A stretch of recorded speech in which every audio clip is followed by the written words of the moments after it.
Radio Kantipur, radio राष्ट्रको। Corona संक्रमितको उपचारका लागि हाहाकार बनेको अक्सिजनको अभाव केही दिनमै टर्ने स्वास्थ्य तथा जनसंख्या मन्त्रालयको दावी। विदेशी समुदायबाट नेपाललाई सहयोग आउने क्रम बढ्यो। काठमाडौँ सहित 7 वटा जिल्लामा 18 देखि 59 वर्ष उमेर समूहका लागि आजबाट भेरोसेलको दोस्रो मात्रा खोप लगाइँदै पाइक पर्ने खोप केन्द्रमा गएर खोप लगाउन आग्रह। भारतमा कोरोना संक्रमणको दोस्रो लहर बिस्तारै ओह्रालो लाग्दै दिल्लीमा संक्रमण दर 12% झर्यो र चेल्सीलाई हराउँदै लेस्टर सिटीद्वारा पहिलो पटक एफए कपको उपाधि कब्जा। नमस्कार, कान्तिपुर डायरीका साथमा बासु र इन्द्रलक्ष्मी। समाचार अब विस्तारमा। नेपालमा कोरोना संक्रमण उच्च बनिरहेका बेला अक्सिजनको हाहाकार भएको छ। स्वास्थ्य तथा जनसंख्या मन्त्रालयका सहप्रवक्ता डाक्टर समीर कुमार अधिकारीले अबको केही दिनमा अक्सिजनको अभाव टर्ने बताउनु भयो। मन्त्रालयले अक्सिजन व्यवस्थापनका लागि डाक्टर प्रकाश पौद शाह र डाक्टर रोशन नेउपानेको संयोजकत्वमा गठन गरेको 2 वटा टोलीले अक्सिजन आपूर्ति र व्यवस्थापनका लागि काम गरिरहेको उहाँको भनाइ थियो। सहप्रवक्ता अधिकारीका अनुसार चीनबाट आजदेखि दैनिक 400 सिलिन्डर अक्सिजन नेपाल भित्रिनेछ। काठमाडौँ उपत्यका सहित मुलुकमा कोरोनाको हटस्पट बनेका स्थानमा अक्सिजनको उपलब्धता सहज नहुँदा कतिपय बिरामीले ज्यान गुमाइरहेका छन्। काठमाडौँको टेकु स्थित शुक्रराज ट्रपिकल तथा सरुवारोग अस्पतालका प्रमुख कन्सल्टेन्ट सरुवारोग विशेषज्ञ डाक्टर अनुप वास्तोलाले अक्सिजनको अभावमा बिरामीको उपचारमा समस्या भएको बताउनुभयो। यसैबीच बेलायतमा रहेका नेपाली समुदायको सहयोगमा करिब 1.25 करोड़ बराबरको 100 वटा अक्सिजन कन्सन्ट्रेटर नेपाल पठाउने तयारी भइरहेको त्यहाँ स्थित नेपाली दूतावासले जनाएको छ। बेलायतका लागि नेपालका राजदूत लोकदर्शन रेग्मीका अनुसार नेपालमा पछिल्लो समय देखा परेको स्वास्थ्य संकट समाधानका लागि दूतावासले संयोजन गरेको भर्चुअल कार्यक्रममा तत्काल सो रकम बराबरको 100 वटा अक्सिजन कन्सन्ट्रेटर नेपाल पठाउने तय गरिएको हो। दूतावासको समन्वय र गैर-आवासीय नेपाली संघ यूके को पहलमा बेलायत स्थित अन्य 200 भन्दा बढी संघ संस्थाले अक्सिजन पठाऊ आफन्त बचाऊ अभियान मार्फत सहयोग गर्न लागि हो। सोही बैठकका दौरान 64 वटा अक्सिजन कन्सन्ट्रेटर खरिदका लागि प्रतिबद्धता आइसकेको छ। केही दिनमै रकम संकलन र अक्सिजन कन्सन्ट्रेटर खरिद गरी यथाशक्य छिटो नेपाल पठाउने तयारी भइरहेको छ।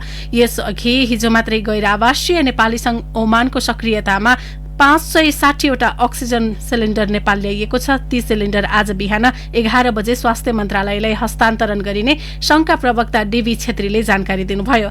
यसअघि एनआरएनए अफ्रिकाले पठाएका अक्सिजन सिलिन्डर विभिन्न 10 जिल्लामा वितरण भइसकेको प्रवक्ता छेत्रीले बताउनुभयो। उहाँका अनुसार चीनबाट पनि 100 वटा अक्सिजन कन्सन्ट्रेटर नेपाल ल्याउने प्रक्रिया अन्तिम चरणमा पुगेको छ। यसअघि प्रधानमन्त्री केपी शर्मा ओली लगायत परराष्ट्र मन्त्रालयले विदेश स्थित सम्पूर्ण दूतावास र कूटनीतिक नियोगलाई विदेशी सहयोग जुटाउन परिपत्र गरेको थियो।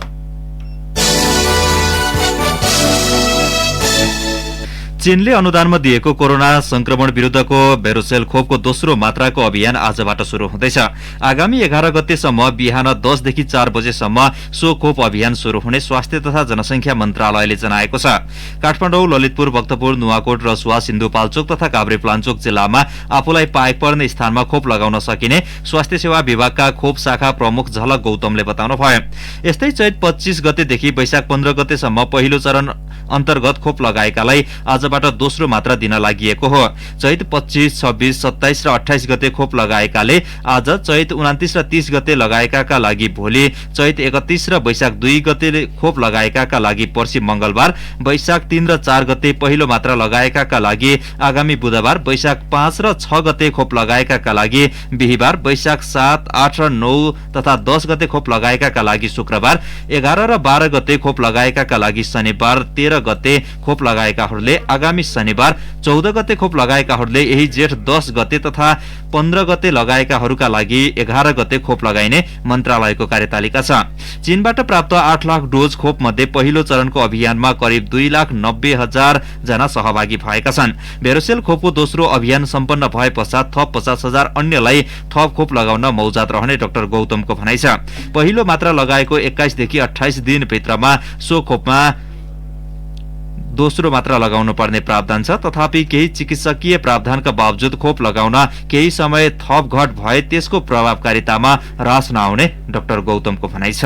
यसैबीच 65 वर्ष उमेर समूहका ज्येष्ठ नागरिकका लागि सञ्चालन गरिएको कोभिसिल्ड खोपको आवश्यक मात्रामा मौजदात नहुँदा दोस्रो अभियान सञ्चालन अन्योलमा परेको छ। 65 वर्ष उमेर समूहका 12 लाख मानिसले पहिलो मात्राको कोभिसिल्ड खोप लगाएका छन्। हाल नेपालमा सो खोपको मौजदात करिब 2,55,000 डोज छ। हालसम्म कोभिसिल्ड खोप लगाउनेको संख्या 21,93,000 छ, जसमध्ये 65 वर्षमाथिका 12 लाख बढी ज्येष्ठ नागरिकले दोस्रो मात्राको खोप लगाउन बाँकी नै छ। दोस्रो मात्राको खोप अभियानका लागि आवश्यक खोप आयात सन्दर्भमा अझै अन्यल रहेको स्वास्थ्य तथा जनसंख्या मन्त्रालय उच्च स्रोतले जनाएको छ। स्रोतले भन्यो, भारतबाट सजिलै खोप आयात हुने आशामा आवश्यक मौजदातको पर्वाह नगरेर 65 वर्ष उमेर समूहका नागरिकलाई खोप अभियान सञ्चालन गरियो, तर खोप आउने अनिश्चित भएपछि हामी आफै अन्यलमा परेका छौं। 10 लाख डोज खोपको अग्रिम भुक्तानी दिइसकिए पनि भारतले खोप समयमै उपलब्ध गराउन नसकिने जनाएको छ। यसअघि भारतसँग खरिद गरिएको 10 लाख डोज, भारतबाटै अनुदानमा प्राप्त 10 लाख डोज, विश्व स्वास्थ्य संगठनको कोभ्याक्स सुविधा अन्तर्गत प्राप्त 3,48,000 र भारतीय सेनाबाट नेपाली सेनालाई प्राप्त 1 लाख गरी नेपालमा 24,48,000 डोज कोभिसिल्ड खोप भित्रिएको छ।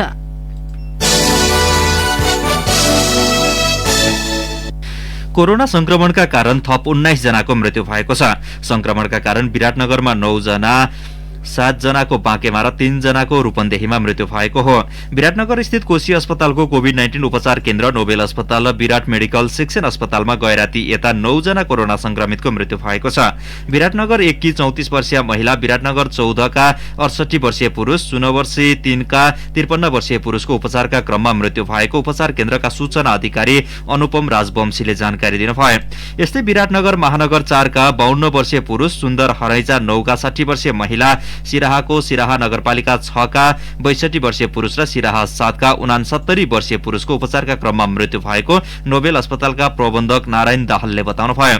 यस्तै इलामको इलाम नगरपालिका 8 का 34 वर्षीय पुरुष र सर्लाहीको लालबन्दी 1 की 35 वर्षीय महिलाको उपचारका क्रममा मृत्यु भएको विराट मेडिकलका कोभिड अस्पताल इन्चार्ज डाक्टर सुनिल देवले जानकारी दिनुभयो। यस्तै बाँकेमा बर्दियाका 3 जना, 2 जना बाँके तथा रोल्पा र कैलालीका 1-1 जनाको संक्रमणका कारण मृत्यु भएको छ। नेपालगञ्ज उपमहानगरपालिका वडा नम्बर 19 का 60 वर्षीय पुरुषको भेरी अस्पतालमा मृत्यु भएको बाँकेका कोरोना फोकल पर्सन तेज वलीले जानकारी दिनुभयो। भेरी अस्पतालमै कोहलपुर नगरपालिका 15 का 67 वर्षीय पुरुषको मृत्यु भएको छ। बर्दियाको मधुवन नगरपालिका 9 का 71 वर्षीय पुरुष, बडैया ताल गाउँपालिका 1 का 50 वर्षीय पुरुष, बडैया ताल गाउँपालिका 2 का 87 वर्षीय पुरुषको पनि भेरीमा मृत्यु भएको छ। यस्तै कैलालीको गौरी गंगा गाउँपालिका 4 का 52 वर्षीय पुरुषको मेडिकल कलेज कोहलपुरमा मृत्यु भएको छ। रोल्पाको रुम्ती गढीका 35 वर्षीय पुरुषको भेरीमा मृत्यु भएको छ। यो सँगै बाँकेमा कोरोनाबाट 234 जनाको मृत्यु भएको छ। बाहिरी जिल्लाबाट उपचार गराउन आएका 183 जनाको पनि मृत्यु भइसकेको छ। यस्तै रूपन्देहीको बुटवल स्थित कोरोना विशेष अस्पतालमा थप 3 जनाको मृत्यु भएको छ। वैशाख 26 गते भर्ना भएका नवलपरासीको भूमई 6 का 48 वर्षीय पुरुषको आज बिहान मृत्यु भएको हो। गत वैशाख 28 गते भर्ना भएका गुल्मीका सत्यवती 5 का 45 वर्षीय पुरुषको पनि बिहान मृत्यु भएको अस्पतालका सूचना अधिकारी डाक्टर विष्णु गौतमले जानकारी दिनुभयो। गए राति नै अस्पताल ल्याइएका तिलोत्तमा 4 का 36 वर्षीय पुरुषको राति 10 बजेतिर मृत्यु भएको गौतमले जानकारी दिनुभयो। कान्तिपुर डायरीमा अब ब्रेकको पालो। कान्तिपुर डायरीमा अब बाँकी प्रसंग। नेपाली कंग्रेसले 7 प्रदेशमा भर्चुअल रूपमा कोभिड-19 को अवस्था र कंग्रेसको भूमिका विषयमा प्रदेश स्तरीय अन्तर्क्रिया गर्ने भएको छ। कंग्रेसले पार्टीको कोभिड-19 अनुगमन समितिको आयोजनामा 7 प्रदेशका नेता कार्यकर्ताको संलग्नतामा कार्यक्रम गर्न लागेको हो। कार्यक्रममा सम्बन्धित प्रदेशका केन्द्रीय सदस्य, जिल्ला सभापति, प्रतिनिधि सभा तथा प्रदेश सभाका सदस्य, पार्टीको क्षेत्रीय कार्यसमितिका सभापति, पालिकाका सभापति तथा कंग्रेसका तर्फबाट स्थानीय तहमा निर्वाचित प्रमुख, उपप्रमुख लगायतको सहभागी सहभागिता रहने कांग्रेस कार्यालय सचिव प्रेम केसीले जानकारी दिनुभयो। प्रमुख अतिथि सभापति शेरबहादुर देउवा र विशिष्ट अतिथि वरिष्ठ नेता रामचन्द्र पौडेल लगायत अन्य नेता समेत सहभागी हुने कार्यक्रमको संयोजन पार्टी सहमहामन्त्री एवं कोभिड-19 अनुगमन समितिका संयोजक डाक्टर प्रकाश शरण महतले गर्नुहुनेछ। पहिलो दिन आज बिहान 10 बजे सुदूरपश्चिम र कर्णाली प्रदेश, अपराह्न 4 बजे लुम्बिनी प्रदेशमा अन्तर्क्रिया हुने केसीले बताउनुभयो। यस्तै भोलि दोस्रो दिन बिहान 10 बजे गण्डकी, अपराह्न 4 बजे बागमती र पर्सि अन्तिम दिन बिहान 10 बजे प्रदेश 2 र अपराह्न 4 बजे प्रदेश 1 मा अन्तर्क्रिया हुने कांग्रेसले जनाएको छ। अन्तर्क्रियामा सबै स्थानीय तहदेखिका पार्टीका संरचनाको सहभागिता रहने भएकाले कोरोना संक्रमण नियन्त्रण तथा रोकथाम र पीडितका पक्षमा काम गर्न सहज हुने कांग्रेसको भनाइ छ। अब अन्तर्राष्ट्रिय प्रसंग। भारतमा कोरोना संक्रमणको दोस्रो लहरको बिन्दु बिस्तारै ओह्रालो लाग्न थालेको छ। अघिल्लो साताको तुलनामा यो साता कोरोना संक्रमण दर घट्दै गएको हो। गत मे 8 देखि 14 सम्ममा भारतमा परीक्षण गरिएका मध्ये 19.5% लाई कोरोना देखिएको छ। अघिल्लो साता सो दर 22.4% रहेको थियो। मे 8 मा भारतभरि 3,91,000 नयाँ कोरोना संक्रमित थपिएका थिए। शनिबारसम्म आइपुग्दा सो संख्या 3,26,000 मा झरेको छ। संक्रमण दर सबैभन्दा बढी रहेको दिल्लीमा संक्रमण दर 12% मा रहेको छ। संक्रमितको मृत्युदर भने अहिले पनि दैनिक 4,000 को हाराहारीमा नै छ। भारतमा अहिलेसम्म 2,46,83,000 भन्दा बढीमा संक्रमण पुष्टि भएको छ। तीमध्ये 2,70,319 जनाले ज्यान गुमाएका छन्। पछिल्लो 24 घण्टामा भारतमा 36 लाख सक्रिय संक्रमित छन्। इजरायल र गाजामा 6 दिनदेखि जारी हिंसा अन्त्यका लागि अन्तर्राष्ट्रिय समुदायले आह्वान गरेका छन्। अमेरिकाका राष्ट्रपति जो बाइडेनले दुवै मुलुकमा जारी हिंसा अन्त्यका लागि आग्रह गर्नु भएको हो। राष्ट्रपति बाइडेनले इजरायलका प्रधानमन्त्री बेन्जामिन नेतान्याहु तथा प्यालेस्टाइनका राष्ट्रपति मोहम्मद अब्बासलाई टेलिफोन गर्दै सो आग्रह गर्नु भएको बीबीसीले जनाएको छ। पछिल्लो समय प्यालेस्टाइनको गाजा स्थित शरणार्थी क्याम्पमा इजरायलले रकेट आक्रमण गर्दा 10 जनाको मृत्यु भएको छ। साथै विदेशी सञ्चार गृह समेत रहेको भवन क्षतिग्रस्त भएपछि अन्तर्राष्ट्रिय समुदायले हिंसा अन्त्यका लागि आवाज उठाएको हो। यस्तै प्यालेस्टाइनले समेत सयौंको संख्यामा इरानमा रकेट आक्रमण गरेको छ। यसैबीच संयुक्त राष्ट्र संघ सुरक्षा परिषदले दुवै मुलुकमा जारी द्वन्द्व समाधानमा पहल स्वरूप प्रक्रिया थालेको छ। राष्ट्र संघ अन्तर्गत अमेरिकाका प्रतिनिधि ह्यारी अमर तेल अभिव पुग्नु भएको छ।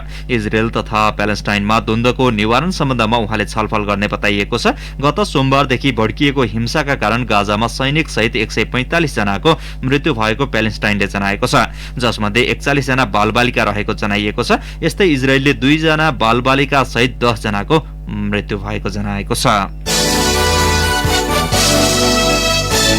अब खेल प्रसंग। चेल्सीलाई हराउँदै लेस्टर सिटीले पहिलो पटक एफए कपको उपाधि जितेको छ। लन्डन स्थित बेम्बोली रंगशालामा गैराती सम्पन्न एफए कपको फाइनल खेलमा लेस्टर सिटीले चेल्सीलाई 1-0 गोल अन्तरले हराउँदै उपाधि कब्जा गरेको हो।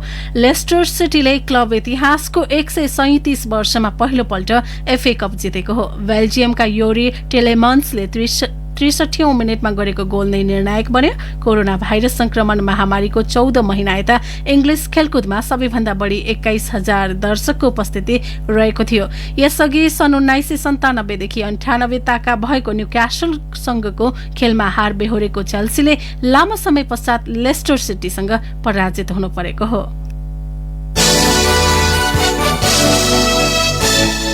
इटालियन ओपन टेनिसको फाइनल विश्व नम्बर 1 सर्बियन नोभाक जोकोभिच र राफेल नाडाल भिड्ने भएका छन्। इटालीकै लोरेन्जो सोनेगोलाई 6-3, 5-7 र 6-3 ले पराजित गर्दै जोकोभिचले फाइनलमा स्थान पक्का गरेका हुन्।